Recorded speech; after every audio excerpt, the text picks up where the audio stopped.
छत्री बाग इंदौर स्थित दादाजी दरबार में नवरात्रि पर बड़ी श्रद्धा से मनाया जा रहा है। आशीर्वचन देते हुए छोटे सरकार महाराज ने बताया कि दरबार में 9 दिन वैदिक मंत्रों से दादाजी की धुनी में हवन किया जाता है, जिससे वातावरण तो शुद्ध होता ही है, साथ में हम सब अध्यात्म से जुड़े रहते हैं।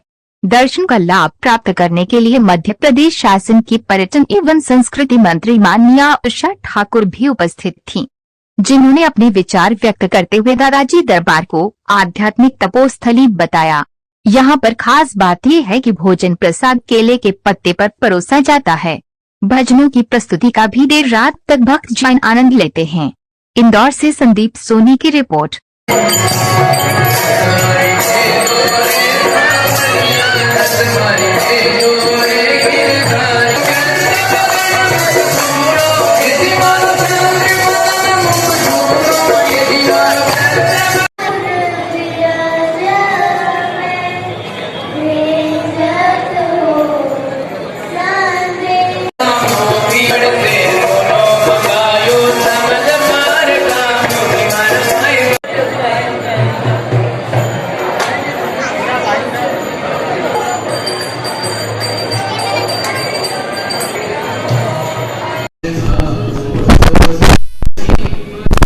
आपके कुछ आशीर्वचन बताइए। नवरात्रि चल रही है, भक्तों के लिए आप कुछ आशीर्वचन। देखो,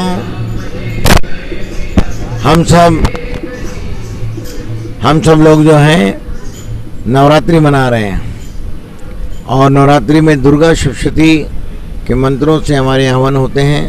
पहले गणेश चतुर्थी से दुर्गा सप्तशती के अध्यायों से मंत्रों से मैया का शुद्ध रूप से हवन होता है। जो हमारी सनातन वैदिक परंपरा है, उसी परंपरा के हिसाब से अग्निहोत्र के मंत्रों से दादाजी की धुनी में इंदौर में हवन होता है। हम सब लोग जो हैं भाग्यशाली हैं कि वैदिक पद्धति के मंत्रों का हवन का हम सब भगत लोग आप दर्शन करते हैं।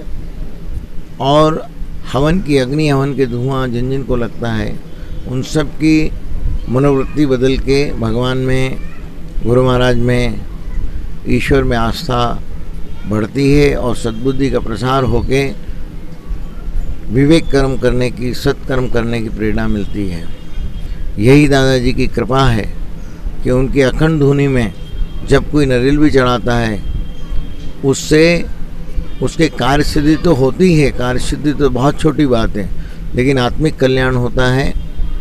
यही आत्मिक कल्याण जो है हमारे इस जन्म से अगले जन्म के भवसागर से पार करने के लिए भगवान दादाजी की दया से स्वयं भगवान सिर्फ नरियल चढ़ाने मात्र से, धुनी में नरियल चढ़ाने मात्र से हो जाता है। और हम सब लोग जो हैं धुनी वाले दादाजी के अनुयायी हैं। धुनी वाले दादाजी के जो हमारे बड़े दादाजी, हम सब लोग उनको भगवान शिव रूप में मानते हैं, क्योंकि शिव रूप में उन्होंने गौरीशंकर महाराज को दर्शन दिए, उसी रूप में। और श्री छोटे दादाजी महाराज उनको विष्णु रूप में मानने की परंपरा हमारे धुनी वाले दादाजी की परंपरा में है।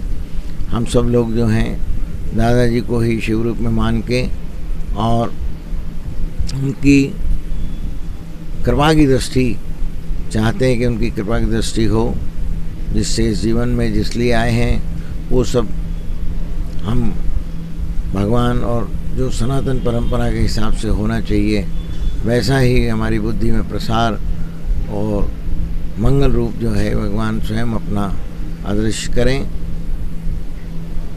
जय श्री राधा जी।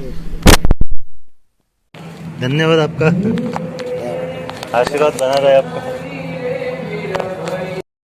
दीदी, आप यहाँ आज दादाजी मंदिर दर्शन के लिए आए हैं, कुछ अपने विचार और 2 शब्द बताएं। देखिए, जिसके पुण्यों का उदय होगा वो ऐसी आध्यात्मिक तपस्थलियों पर आ पाएगा। आज दादाजी के आशीर्वाद की कृपा हुई और मैंने यहाँ दर्शन पाया और यज्ञ का अद्भुत आनंद लिया। सनातन की रक्षा का इससे समर्पित और कोई कार्य दुनिया में हो ही नहीं सकता।